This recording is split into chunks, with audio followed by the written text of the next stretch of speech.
మా కుటుంబం మీద కుట్ర. ఈ కుట్రను గమనించమనే నేను మా కుటుంబాన్ని కోరుతా ఉన్నా. ఇక పెద్ద సార్కు నీడలాగా సంతోష్ రావు గారు ఉంటారు. ఇక సంతోష్ రావు గారి గురించి 2 నిమిషాలు చెప్తాను. అంత పెద్ద సీనున్న మనిషి కాదు కానీ చెప్పాలి. ఎందుకంటే కూరల ఉప్పు ఎట్లుంటుంది ఈయన అట్లా అన్నట్టు, ప్రతి దాంట్లో చెడగొట్టడానికి కొంచెం ఉండాలి కదా, అట్లాంటి వాడు. కాబట్టి చెప్పక తప్పదు ఈయన గురించి. చెప్పులో రాయి చెవులో జోరిగా అంటాం కదా, అట్లాంటి టైపు. కాబట్టి ఖచ్చితంగా చెప్పాలి. విషయం ఏంటంటే ఈయన ధనదాహం ఎట్లాంటిదంటే సంతోష్ రావు గారిది, రామన్న కాన్స్టిట్యున్సీ, కేటీఆర్ అన్న కాన్స్టిట్యున్సీ నేరెళ్లలో ఇసుకలారి గుద్ది ఒక దళిత బిడ్డ చనిపోతాడు. సరే, దాని మీద పాపం అక్కడ ఆ రోజు అందరు యాజిటేషన్ చేస్తే ఈయన సంతాన అడ్వాంటేజ్ ఏంది, ఇక్కడ కూర్చుంటాడు సార్ దగ్గర, సీఎంఓలకి వెళ్ళి ఫోన్ చేసి అక్కడున్న పోలీసు వాళ్ళందరినీ ఒత్తిడి పెట్టి 7 దళిత బిడ్డల్ని కొట్టినరండి. 3-4 సార్లు 3rd డిగ్రీ వేస్తే ఇలా 7 కుటుంబాలు కూడా వాళ్ళు ఎందుకు కూడా ఏ పని చేసుకోలేనటువంటి పరిస్థితులలో ఆ దళిత బిడ్డలు ఉన్నారు. అది మొత్తం రాజకీయంగా బ్లేమ్ అంతా రామన్న మీదకి వచ్చింది. ధనదాహమేమో సంతన్నది, నేరం చేసిందేమో సంతన్న, వీడికెళ్ళి ఫోన్లు చేసి ఒత్తిడి చేసి కొట్టిపించిందేమో సంతన్న, చెడ్డ పేరేమో రామన్నకు వస్తుంది. ఈ ఎగ్జాంపుల్ చెప్పడం కోసమే నేను ఈయన గురించి చెప్తున్నా, వేరే ఏం లేదు. ఇక సరే టానిక్ వీనిక్ ఈ వీటిలో వచ్చిన కేసులు ఏమవుతాయి? రేవంత్ రెడ్డి గారు ఆర్భాటంగా ఒక అనౌన్స్మెంట్ చేస్తారు. ఇంతకుముందు చెప్పిన కదా, మ్యాచ్ ఫిక్సింగ్ ఎట్లుంటుందంటే 1 డే న్యూస్ అవుతుంది, టానిక్లో ఈయన మీద కేసు పెట్టిరని. 3వ రోజు పోలీసు వాళ్ళు ఎఫ్ఐఆర్ కొట్టేసారు. అది మీరు ఇంకా కనుక్కోండి.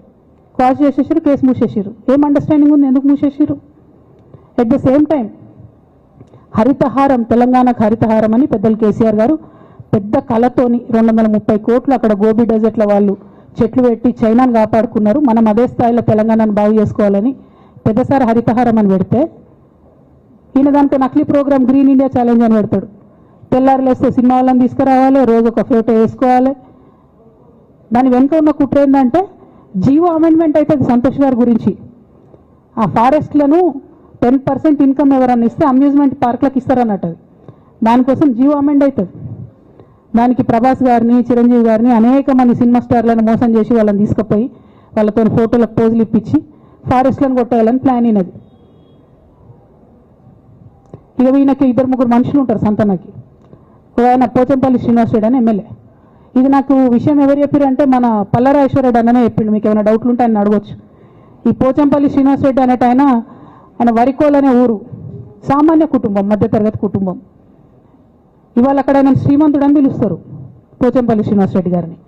ఇక్కడ నాకు పల్లరాజేశ్వరరెడ్డి గారు చెప్పిన సమాచారం ప్రకారం మోకిల్లాలో మెగా శ్రీనివాస్ రెడ్డి, మెగా కంపెనీ ఉంది కదా, ఈ కాళేశ్వరంలో అవినీతి చేసిన మెగా కంపెనీ ప్లస్ పోచంపల్లి శ్రీనివాస్ రెడ్డి గారు కలిసి 750 కోట్ల విల్లా ప్రాజెక్ట్ చేస్తున్నారు మోకిల్లాల.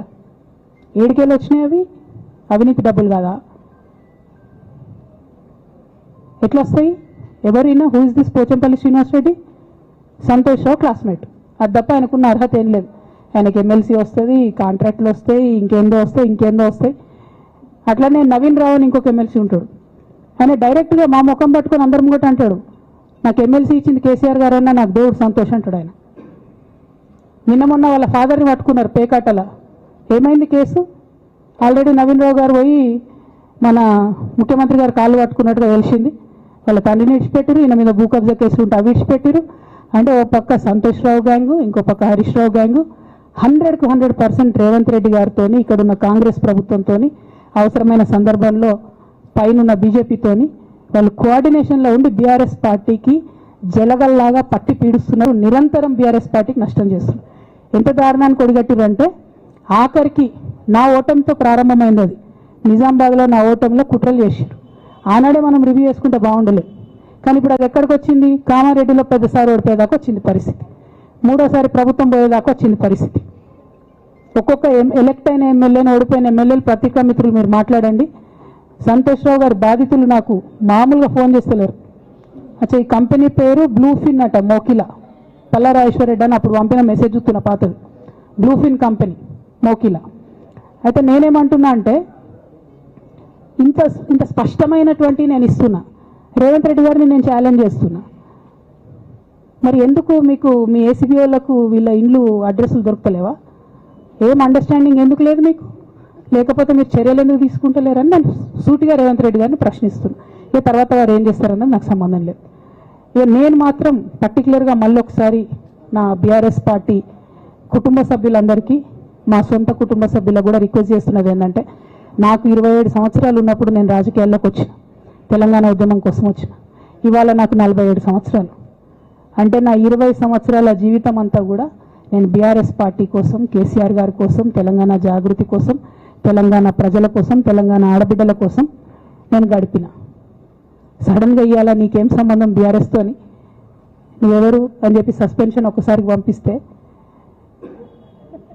చాలా బాధాకరంగా ఉంది. పర్వాలేదు, అయినా నాకు ప్రజలు ఉన్నారు, నేను వాళ్ళ దగ్గర పోతా, వాళ్ళతో పాటు ఉంటా. కానీ బీఆర్ఎస్ పార్టీలో ఉన్న నాయకుల కార్యకర్తలకు రిక్వెస్ట్ చేస్తాను, సోషల్